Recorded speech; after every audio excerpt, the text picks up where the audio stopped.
American Deception Part 27, How I Became a Street Dancer.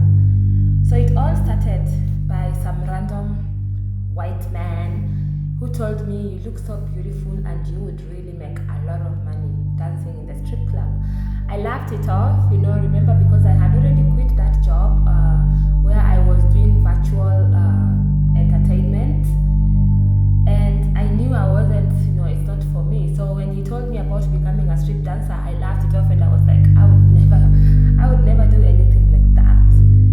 So I laughed it off, and days passed, weeks passed, months passed. I was living in the homeless shelter in Hollywood YMCA called A Brighter Future. And one day when I was walking along Hollywood, I saw some flyers. When I looked at the flyers, in the US they always put flyers in mailboxes, whatever. You can find random flyers sometimes. So when I looked at the flyers, I saw that they're hiring strippers in Hollywood Cabaret, and I was like, what do I have to lose? Why don't I go try?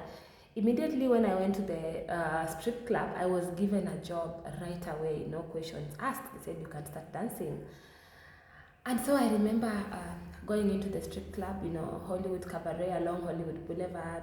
The receptionist, was a lady, and you go inside the nightclub, and then inside you find a very, like a circular stage. It's a circle.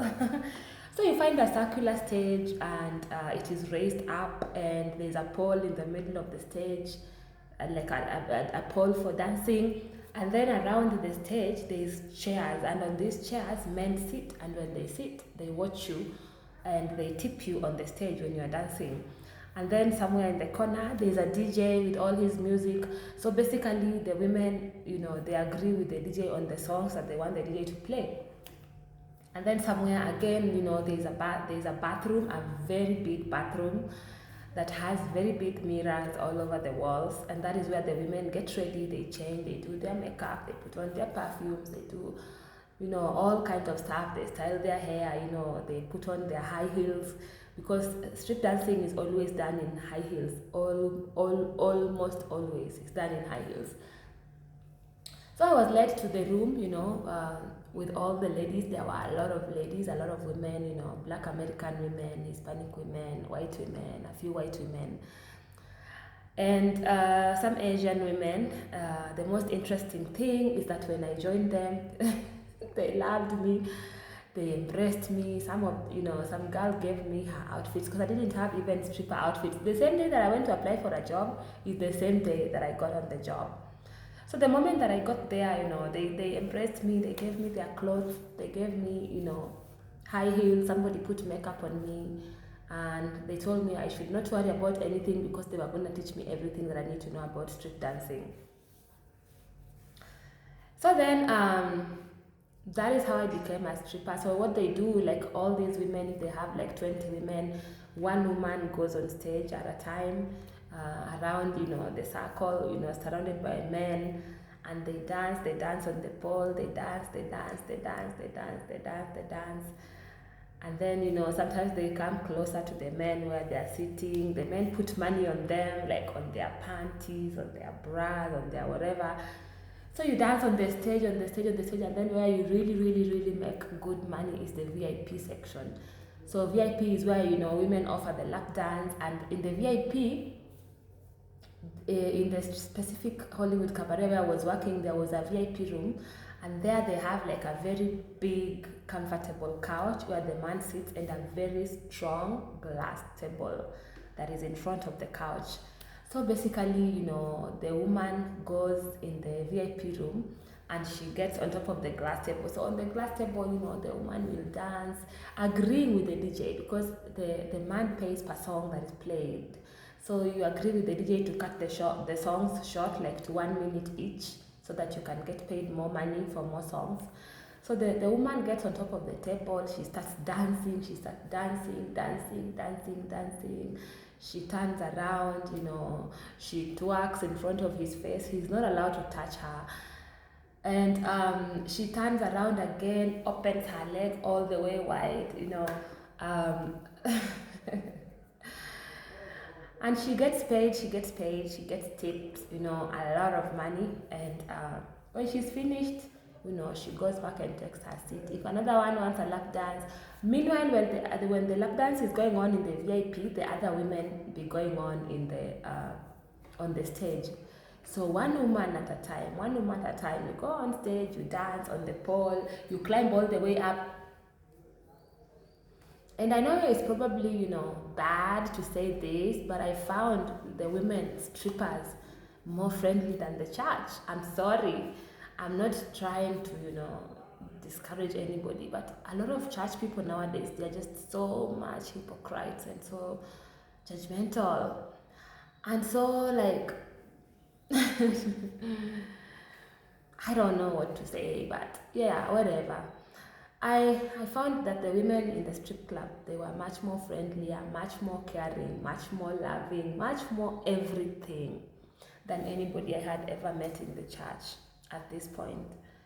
So that was even something that even drew me further away from the church. But you know, I was still spiritual.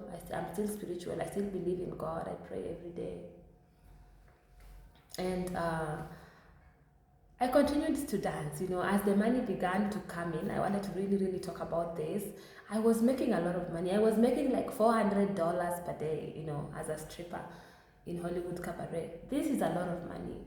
And instead of saving, you know, investing, doing something with it, all I did was waste it. We really need financial literacy in Africa. Even in schools, like schools need to teach children about financial literacy. Literally, if you don't have, you know, the financial, if you don't know how to take care of money, you can make a lot of money, but you still end up again in the same place, you know, same poverty. You end up again, you know, going around in circles. Even that is why you find sometimes celebrities in Africa, you know, they have made all this money, and then when they get sick, people have to do a pay bill, you know. They cannot pay for their hospital bills. So financial literacy. Maybe I need to study it so that I can teach it, man, because it is just so important. If somebody is offering financial literacy classes, just comment here. Yeah, we all need financial literacy. So I made all this money. I sent some money home, but most of the money I just used for shopping along Hollywood Boulevard. Now I was getting in the designer shops, you know, buying all these expensive shoes for dancing in the strip club. I remember buying some really nice boots. I don't know, for $160. $160 for fucking designer shoes. That is a lot of money to spend on designer shoes. So I remember buying, you know, a lot of, you know, clothes, perfumes, jewelry, just shopping the money away. As you know, the faster the money was coming in, the faster I was spending it. And then, you know, I have to go back to again the next day, make more money and spend it. That was my life, you know, as a young girl. An immigrant. I know you're like, what the heck were you thinking? Yeah. Money that comes easy also goes very easy. So if you ever have a chance to make money, please just be careful with money. Like invest or something, buy land, do something, you know. Don't waste your money. In the next part, which is part 28, I'm gonna tell you guys about the dog story. Right, the dog story. Some of you have already heard the story. So if you have already heard the story, please don't spoil it for all the newbies here in my account. So the dog story is a crazy story, and it happened while I was dancing as a stripper in Hollywood, California. Stay tuned and see you in the next one. Visit my bio. My book is available on Amazon and also in Kenya.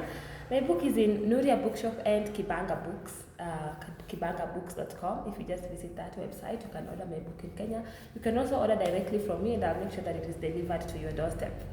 Thank you so much for tuning in, and see you in the next one.